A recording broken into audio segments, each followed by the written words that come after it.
The water heater chose 3 in the morning to die, naturally, because that's when all the expensive shit breaks down in this house, when you're bone-tired and have a full day of work ahead of you. I dragged myself down to the basement, toolbox in hand, muttering every curse word I'd learned in 23 years of construction work. Before we dive deeper into this story, I have one small request. Please subscribe, drop a like, comment, and hit that hype button to boost this channel so more people can discover these incredible Reddit stories. The pilot light was out, but that wasn't the real problem. The real problem was the puddle spreading across my basement floor like spilled blood. Great. Another $1,000 I didn't have. That's when I heard Alyssa laughing upstairs. Not the polite chuckle she gave me when I told her about my day. This was different. Breathy, intimate, the kind of laugh that made my stomach clench. I climbed the stairs quietly, my work boots silent on the old hardwood. She was in the kitchen, phone pressed to her ear, twirling her blonde hair like some teenager with her first crush. "No, he's downstairs fixing something," she whispered. "He's always fixing something, like that's going to save this marriage." I froze on the bottom step. "You're terrible," she giggled. "But I love it when you talk like that. Makes me feel alive again." 22 years of marriage, and I'd never heard her sound like that talking to me. Not even in the beginning, when we were young and stupid and thought love could survive anything. "Tomorrow night? The lakeside place again?" Her voice dropped lower. "I'll tell him I'm showing properties to that couple from Boston. He's too dense to check." Dense. That's what my wife of 22 years thought of me. Dense.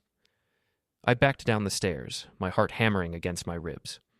The water heater suddenly seemed like the least of my problems. By morning, I'd made my decision. If Alyssa wanted to play games, I'd learn the rules. But first, I needed proof. The opportunity came 2 days later. Alyssa had left her purse on the kitchen counter, something she never did. Usually that thing was glued to her hip like a security blanket. I waited until I heard the shower running upstairs, then made my move. Her main phone was password protected, but tucked behind her credit cards was a second phone I'd never seen before. A cheap flip phone that screamed burner. The text messages made my blood run cold. "Can't wait to feel you inside me again. T. Your husband's such a loser. How do you stand it? T. Meet me at the Pineview Motel. Room 237. I'll make you forget you're married. T." And Alyssa's responses were even worse. "He disgusts me. Fat, boring, and broke. But not for much longer. A. The house is worth $400K. Once I'm rid of him, we can start fresh. A. I love you too, Trent. Soon we won't have to hide. A. Trent. Trent fucking Morrison, who owned the biggest car dealership in town. The guy who'd sold us our minivan 3 years ago, all smiles and firm handshakes. The same guy who'd been coming to our barbecues, drinking my beer, and apparently screwing my wife. I took pictures of every message, then put the phone back exactly where I'd found it. My hands were shaking so bad I could barely hold the camera steady. That evening, Alyssa announced she had to show a property to some out-of-town buyers. "Don't wait up," she said, not even looking at me. "This could take hours." I waited 30 minutes, then followed her. The Pineview Motel squatted on Route 9 like a diseased toad, its neon sign flickering vacancy in pink letters that had seen better decades. I parked across the street behind a dumpster and waited. Alyssa's white BMW pulled in at 8:15. She'd changed clothes. Gone was the conservative blazer she'd worn to show properties. Now she wore a tight red dress I'd never seen before and heels that could puncture a tire. Trent's silver Mercedes was already there. I watched my wife of 22 years knock on the door of room 237. Watched Trent answer in nothing but a bathrobe. Watched her melt into his arms like butter on hot toast. The rage that filled me was white-hot and pure. I wanted to kick down that door and beat Trent Morrison into hamburger. Instead, I got out of my truck and walked to his Mercedes. The car was his pride and joy. A 2023 S-Class that cost more than I made in 2 years. I pulled out my house key and dragged it along the driver's side, spelling out liar in letters 2 feet tall. Then I took the used condom I'd found in our trash that morning, one I sure as hell hadn't used, and stretched it across his windshield. I snapped a photo and sent it to Alyssa's burner phone with no message. Just the image. 5 minutes later, room 237's curtains twitched. I was already back in my truck, engine running. Alyssa came home at midnight, her face a mask of cold fury. She didn't say a word, just brushed past me like I was furniture. The next morning, I found my truck's windshield spider-webbed with cracks. A baseball bat lay on the ground beside it. "Looks like you had some bad luck," Alyssa said over coffee, her voice honey-sweet. "Maybe you should take better care of your things, Danny. You never know what might happen to them." That's when I knew the gloves were off. The psychological warfare started immediately. Alyssa began treating me like I was invisible in my own house. She'd make dinner for herself and our 17-year-old daughter, Jessica, leaving me to fend for myself. When I tried to join their conversations, Alyssa would suddenly remember somewhere else she needed to be. Jessica, who'd always been Daddy's little girl, started treating me like a stranger. She'd roll her eyes when I spoke and spent all her time on her phone, posting TikToks about her embarrassing family situation. "God, Dad, you're so cringe," she said when I asked about her day. "Maybe if you actually tried to better yourself instead of wallowing, Mom wouldn't be so miserable." 17 years old, and she was talking to me like I was garbage, my own daughter. The worst part was how public it became. In a town like Millbrook, population 8,000, everybody knows everybody's business. I couldn't go to the grocery store without feeling eyes on me, whispers following in my wake. At Mickey's gym, where I'd been working out for 15 years, the conversations would stop when I walked in. Finally, old Mickey himself pulled me aside. "Danny, I ain't one to meddle," he said, his weathered face creased with concern. "But people are talking. About Alyssa and that car dealer. You gonna let them make a fool of you?" "What am I supposed to do, Mickey? Beat the shit out of him?" "Wouldn't be the worst thing," Mickey grunted. "But you're smarter than that. You want my advice? Don't go down without swinging, but swing smart." That weekend was Jessica's school fundraiser, a big community event where all the local families showed up to support the high school drama department. I'd been looking forward to it for weeks, thinking maybe Alyssa and I could present a united front for our daughter's sake. Instead, I watched my wife walk in with Trent Morrison on her arm. They weren't even trying to hide it anymore. Alyssa wore a designer dress I'd never seen before, probably bought with money from our joint account. Trent had his hand on the small of her back, guiding her through the crowd like she belonged to him. The whispers started immediately. I felt like I was drowning in a sea of pitying looks and barely concealed gossip. "Danny!" Trent's voice boomed across the gymnasium. "Great to see you, buddy." He walked over with his hand extended, that shit-eating grin plastered across his face. Behind him, Alyssa watched with cold amusement. I had two choices. Make a scene in front of half the town, or play along with his game. I chose option 3. I shook his hand and squeezed until I felt his bones grind together. "Trent," I said, my voice steady. "Fancy seeing you here? Don't you have your own family events to attend?" His smile faltered for just a second. "Divorced, remember? I'm here supporting the community. And Alyssa, of course. She's been such a close friend lately." "I'll bet she has." The crowd around us had gone quiet, sensing the tension. Alyssa stepped forward, her face flushed. "Danny, don't make a scene," she hissed under her breath. "Wouldn't dream of it," I said loudly enough for everyone to hear. "I'm just catching up with my good friend Trent here. We were just talking about his hobbies. He likes to collect things that belong to other people." Trent's face went red. "Now wait just a—" "Vintage cars, antique furniture," I continued, my voice carrying across the silent gym. "Other men's wives, the usual midlife crisis stuff." That's when Trent shoved me. The shove wasn't hard, but it was public. Every parent, teacher, and student in that gymnasium saw Trent Morrison put his hands on me first, which made my response completely justified. I didn't hit him back. That would have been assault. Instead, I stumbled backward, arms windmilling dramatically, and accidentally knocked over the refreshment table. Punch, cookies, and cake went flying. Most of it landed on Trent. The crowd gasped. Trent stood there dripping with red punch, looking like he'd been shot. Alyssa's mouth hung open in shock. "Gosh, Trent, I'm so clumsy," I said, loud enough for everyone to hear. "Good thing you're in the car business. I'm sure you're used to getting hosed." The gymnasium erupted in nervous laughter. Even some of the kids were snickering. Trent's face went from red to purple. "You son of a bitch," he snarled, stepping toward me. That's when Principal Martinez intervened, suggesting we all go home and cool off. But the damage was done. By morning, the whole town would know that Danny Walsh had made Trent Morrison look like a fool in front of everyone who mattered. I drove home alone, my hands shaking with adrenaline. Alyssa had left with Trent, of course. Jessica rode with her friend's family, too embarrassed to be seen with me. But for the first time in months, I felt like myself again. That night, I started digging. Ray Kowalski had been my business partner for 8 years. We'd started Walsh & Kowalski Construction from nothing, building it into a decent little company that kept food on both our tables.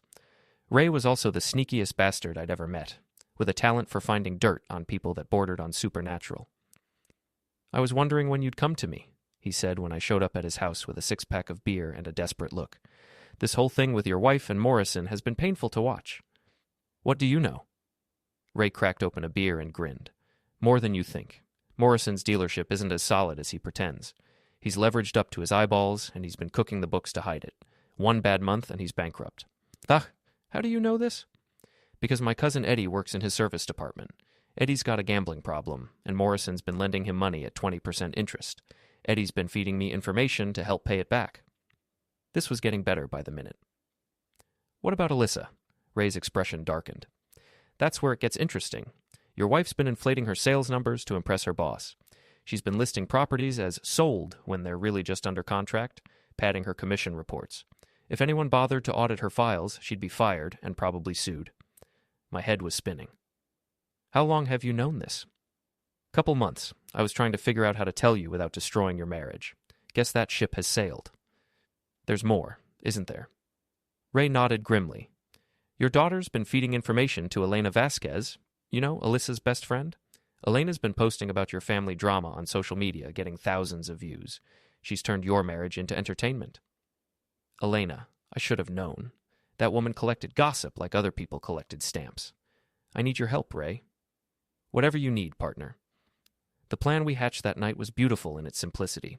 We'd use their own weapons against them, social media, gossip, and public humiliation. But first, I needed to secure my assets. The next morning, I went to the bank and moved our joint savings into an account that only I could access. Legally, it was my right. I'd earned most of that money anyway. Then I called the credit card company and reported Jessica's card as stolen. Finally, I contacted the insurance company and had them put a hold on Alyssa's BMW, claiming I suspected it was being used for illegal activities. By noon, my phone was ringing off the hook. What the hell do you think you're doing? Alyssa screamed when I answered. Protecting my interests, I said calmly. You want to play games? Let's play. You can't just steal our money. It's not stealing when it's legally mine. Check the account agreements, sweetheart. My name's on everything. I'll sue you for everything you're worth. With what money? Last I checked, your credit cards aren't working. The line went dead. Round one to me. That afternoon, I got an anonymous message on social media. Meet me at Murphy's Auto Body. Come alone. Murphy's was an old garage on the outskirts of town, the kind of place where people brought cars they didn't want questions asked about. I found Ray waiting for me in the shadows between two rusted-out sedans. We've got a problem, he said without preamble. Elena Vasquez isn't just spreading gossip for fun. She's been recording everything, phone calls, private conversations, even video of you and Alyssa fighting. She's planning something big. Like what? I think she's going to try to destroy everyone involved in this mess, including you. She's got dirt on Morrison, dirt on Alyssa, and now she's collecting dirt on you. My guess is she's planning to release it all at once and watch the fireworks. This was getting complicated fast. Why would she do that? Because Elena Vasquez has her own secrets, and she needs a distraction. Word is she's been running an escort service out of her house, using social media to recruit clients. If that comes out, she's looking at serious jail time. The pieces were starting to fit together. Elena wasn't just a gossip. She was a criminal trying to cover her tracks by destroying everyone around her. So, what do we do? Ray smiled, and for the first time in months, I felt hope. We beat her at her own game. The Millbrook Summer Festival was the biggest event of the year, drawing thousands of people to the lakeside park for food, music, and small-town community spirit. It was also the perfect stage for what Ray and I had planned. Elena Vasquez had a booth set up near the main stage, selling homemade jewelry and collecting gossip from anyone who'd talked to her. She'd been posting cryptic messages on social media all week, hinting at a major revelation that would expose the truth about certain people in our community. She had no idea what was coming. Ray had spent the past week gathering evidence of Elena's escort operation. Photos of men entering and leaving her house at all hours, financial records showing payments from dozens of different clients, even recorded phone calls where she discussed services and rates. But the real coup was getting her to confess on tape. I approached her booth at noon, when the festival was in full swing and half the town was within earshot. Elena, I said, loud enough to be heard over the crowd, we need to talk. She looked up from her jewelry display, her face lighting up with fake concern. Danny, how are you holding up? I know this whole situation with Alyssa must be so difficult. Actually, I wanted to thank you. That caught her off guard. Thank me? For being such a good friend to my wife, and for documenting everything so thoroughly. I especially appreciate the videos you've been taking of our private conversations. The color drained from her face. Around us, people were starting to pay attention. I don't know what you're talking about, she stammered. Sure you do. You've been recording my family's drama and posting it online for entertainment, turning our pain into your profit. That's what good friends do, right? Danny, you're clearly upset. Oh, I'm not upset, I interrupted. I'm grateful. See, when you've been recording other people's private moments, it makes sense that someone might be recording yours too. I pulled out my phone and hit play on a video Ray had taken through Elena's window 3 nights earlier. The audio was crystal clear, Elena negotiating prices with a client, discussing services available, and arranging a meeting. The crowd around us had grown silent. Elena's face went white as paper. That's illegal, she whispered. So is running a prostitution ring, I said, still speaking loud enough for everyone to hear. But hey, we all have our hobbies, right? That's when Elena made her fatal mistake. Instead of walking away, she tried to fight back. You want to talk about illegal? She shrieked, her voice carrying across the festival grounds. Let's talk about your wife's fake real estate deals. Let's talk about Trent Morrison's money laundering. Let's talk about how your own daughter has been selling information about your family for drug money. The crowd gasped. Elena realized too late that she just confessed to blackmail and extortion in front of half the town. Thank you, I said calmly. I was hoping you'd do that. That's when Ray stepped out of the crowd, holding up his phone. Got every word, he announced. Elena Vasquez just admitted to blackmail, extortion, and running a prostitution ring, all on video. The crowd erupted in chaos. Elena tried to run, but there was nowhere to go. Within minutes, Officer Barlow was pushing through the crowd, his hand resting on his handcuffs. But I wasn't done yet. Attention, everyone, I shouted, climbing onto the festival stage. Since we're all sharing secrets today, let me tell you about some other interesting discoveries I've made. The crowd quieted, sensing more drama to come. My wife Alyssa has been falsifying her real estate sales reports for months, stealing commissions that don't belong to her. Her boyfriend Trent Morrison has been running his car dealership like a pyramid scheme, taking loans he can't repay and selling cars he doesn't own. And my daughter Jessica has been selling our family's private information to fuel her social media addiction. I could see Alyssa pushing through the crowd, her face twisted with rage. Trent was right behind her, looking like he wanted to disappear into the ground. But here's the really interesting part, I continued. None of them thought I was smart enough to figure it out. They thought I was just a dumb construction worker who'd sit quietly while they destroyed my life. Alyssa reached the stage. Danny, get down from there. You're making a fool of yourself. Am I? I gestured to the crowd, which was hanging on every word, because from where I'm standing, it looks like everyone's finally seeing the truth. That's when Trent made his move. He climbed onto the stage, his face red with anger. You're a pathetic loser, Walsh, he snarled. No wonder your wife came to me. At least I can give her what she needs. The crowd went silent. This was better than reality TV. What she needs? I laughed. You mean like financial security? Because last I checked, your dealership is about to be foreclosed on. Or maybe you mean emotional support, because nothing says stable relationship like cheating with a married woman. Trent swung at me then, a wild haymaker that I saw coming from a mile away. I ducked, and his momentum carried him forward. He stumbled, arms windmilling, and fell face first into the dunk tank that had been set up for the children's games. The crowd exploded in laughter and applause. Trent surfaced, sputtering and humiliated, his expensive clothes ruined and his dignity in tatters. And that, I said into the microphone, is what happens when you mess with a construction worker. But I still had one more card to play. The crowd was still cheering when I pulled out the envelope I'd been carrying in my jacket pocket. Inside were the DNA test results I'd ordered 3 weeks earlier, after finding some disturbing information in Alyssa's old emails. Since we're sharing family secrets, I said, my voice carrying across the silent festival grounds, there's one more thing everyone should know. Alyssa's face went white. She knew what was coming. 17 years ago, my wife told me I was going to be a father. I was the happiest man alive. I loved that little girl from the moment she was born, raised her as my own, sacrificed everything to give her a good life. I held up the envelope. But it turns out Jessica isn't my daughter. She's the daughter of Richard Brennan, Alyssa's former boss at the real estate company, the same man who fired her last week when he found out about her fake sales reports. The crowd gasped. Jessica, who had been recording everything on her phone for social media, dropped her device. Her face crumpled as the reality hit her. 17 years of lies, I continued. 17 years of raising another man's child while he knew the truth and said nothing. 17 years of being called Dad by a girl who was taught to despise me by the woman who betrayed us both. Alyssa tried to speak, but no words came out. Trent had climbed out of the dunk tank and was backing away, realizing that his association with his family was about to become toxic. But here's the thing, I said, looking directly at Jessica. Biology doesn't make you a father. Love does. Sacrifice does. Being there for every scraped knee, every bad dream, every heartbreak, that's what makes you a father. Jessica was crying now, her carefully crafted social media persona crumbling along with everything else. I loved you like my own daughter because I thought you were my own daughter. But even knowing the truth, I'd still choose you over them. Because unlike your mother, I understand what loyalty means. I stepped down from the stage and walked directly to Jessica. The crowd parted like the Red Sea. I'm sorry you had to find out this way, I said quietly. But you deserved to know the truth. We both did.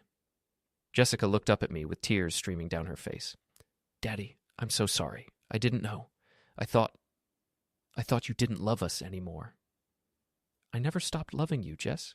Even when you broke my heart, I never stopped being your father. She collapsed into my arms, sobbing. Behind us, Alyssa was trying to explain herself to anyone who would listen, but the crowd had already turned against her. Trent had disappeared entirely, probably planning his escape from town. Officer Barlow was leading Elena away in handcuffs, her jewelry booth abandoned and her secrets exposed to the world. The festival continued around us, but the drama was over. What happens now? Jessica asked through her tears. Now we go home, I said. Your real home, with your real father. As we walked away from the chaos, I felt a hand on my shoulder. It was Mickey from the gym, grinning like a proud parent. You did good, kid, he said. You swung smart. Behind us, Alyssa was standing alone in the middle of the festival grounds, surrounded by the wreckage of her lies. Trent was nowhere to be seen. Elena was in the back of a police car, and for the first time in months, I felt like I could breathe again. The house felt different when we got home, bigger somehow, like it had been holding its breath and could finally exhale. Jessica went straight to her room to process everything that had happened, and I didn't blame her. Finding out your entire life has been built on lies isn't easy, at any age. I was sitting on the front porch when Alyssa finally came home. She looked older somehow, like the weight of her deceptions had finally caught up with her. We need to talk, she said. No, we don't. You need to pack your things and get out of my house. Danny, please. I know I made mistakes, but we can work through this. We can go to counseling, start over. Start over? I laughed, but there was no humor in it. Alyssa, you've been lying to me for 17 years. You stole my money, cheated on me with my friend, and turned my own daughter against me. There's no coming back from that. But Jessica needs stability. She needs both her parents. She has a parent. She has me. Her real father can step up if he wants to be part of her life. But you've lost the right to make decisions about what's best for anyone. Alyssa's face crumpled. Where am I supposed to go? I lost my job. I have no money. That's not my problem anymore. You made your choices. Now live with them. She tried to argue, but I went inside and locked the door. Through the window, I watched her sit in her car for almost an hour, probably calling Trent or Elena or anyone who might take her in. But Elena was in jail. Trent had fled town to avoid the scandal, and most of her other friends had been at the festival. They'd all seen what kind of person she really was. Eventually, she drove away. I never saw her again. 3 months later, Jessica and I had settled into a new routine. She'd deleted all her social media accounts and was focusing on school instead of internet fame. The revelation about her parentage had been devastating, but it had also freed her from the toxic influence of her mother's ambitions. Richard Brennan had reached out, wanting to establish a relationship with his biological daughter. Jessica was cautiously open to it, but she made it clear that I would always be her real father. Biology might have created her, but love had raised her. Ray and I dissolved our construction partnership, and I started my own company. Word of my confrontation with Trent and Elena had spread throughout the region, and surprisingly, it was good for business. People respected someone who stood up for themselves and fought back against bullies. Trent Morrison's car dealership had indeed been foreclosed on, just as Ray had predicted. He'd fled to Florida, leaving behind a mountain of debt and a reputation in ruins. Elena was serving 18 months for running a prostitution ring, with additional charges pending for blackmail and extortion. Alyssa had moved to Boston, where she was working as a waitress and living in a studio apartment. Jessica had shown me her Instagram posts, carefully curated images trying to present a glamorous new life, but I could see the desperation behind the facade. I felt no satisfaction in their downfall. Revenge had never been about making them suffer. It had been about reclaiming my dignity and protecting my daughter from their toxic influence. The final piece of the puzzle came 6 months later, when I received a letter from a law firm in Boston. Alyssa was requesting spousal support and half the value of our house in the divorce settlement. I called my lawyer, who had been expecting this. She doesn't have a leg to stand on, he assured me. The adultery, the financial fraud, the child paternity deception, any judge would laugh her out of court. She'll be lucky to get visitation rights with Jessica. What about the house? It's yours. You inherited it from your parents, and Massachusetts law is clear about inherited property. She has no claim to it. The divorce was finalized 8 months later. I kept the house, the business, and custody of Jessica. Alyssa got nothing except the legal bills she couldn't afford to pay. On the day the papers were signed, Jessica and I went out for dinner to celebrate. Not because her mother was gone, but because we had survived and come out stronger. Do you ever regret it? Jessica asked over dessert. Exposing everything at the festival, you could have handled it privately. I thought about it for a moment. Your mother and her friends spent months humiliating me in public, making me look like a fool in front of the whole town. They wanted to destroy my reputation and steal my dignity. Fighting back publicly was the only way to reclaim both. But wasn't it risky? What if people had sided with them? Then I would have known where I stood. But the truth has a way of winning out, Jess. People can smell authenticity, and they can smell bullshit. Your mother's crowd was all about appearances and social status. When push came to shove, they had nothing real to fall back on. Jessica nodded thoughtfully. I'm glad you fought back, and I'm glad you didn't give up on me, even when I was awful to you. You weren't awful. You were manipulated by people who should have protected you instead of using you. That's not your fault. I love you, Dad. I love you too, kiddo. As we drove home through the quiet streets of Millbrook, I reflected on how much had changed in less than a year. I'd lost a wife, but gained self-respect. I'd been publicly humiliated, but had turned it into public vindication. I'd discovered that my daughter wasn't biologically mine, but had learned that love is stronger than genetics. The house looked warm and welcoming as we pulled into the driveway. No more secrets, no more lies, no more walking on eggshells around people who were supposed to love me. Just a father and daughter building a new life on the foundation of truth and mutual respect. Some people might say I went too far, that I should have handled things privately or tried to work things out. But those people never had their entire life built on lies, never had their trust betrayed by the people closest to them, never had their dignity stripped away piece by piece in front of their entire community. Sometimes the only way to win is to refuse to lose quietly. Sometimes the only way to reclaim your life is to take it back by force. Sometimes the only way to get the last laugh is to make sure everyone hears it.